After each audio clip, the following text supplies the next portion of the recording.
رجب کی مثال بیج کی طرح ہے، شعبان کی مثال پودے نکلنے کی طرح ہے، اور رمضان کی مثال فصل پک جانے اور اس کے کاٹنے کی طرح ہے۔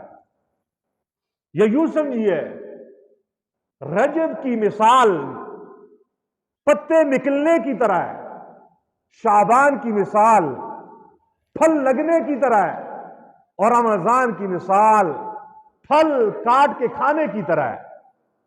یا یوں سمجھیے، رجب کا مہینہ اللہ کی رحمتوں، مغفرتوں اور خزانوں کی ہوا چلنے کا مہینہ ہے۔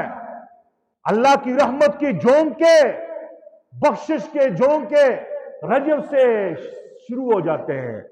جو ہی رجب کا چاند طلوع ہو جاتا ہے، اللہ کی رحمتوں کی جھونکے آنے شروع ہو جاتے ہیں۔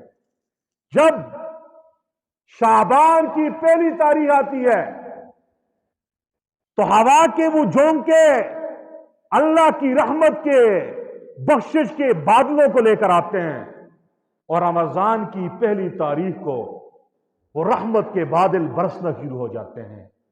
گناہگار سے گناہگار انسان بھی بخش دیا جاتا ہے۔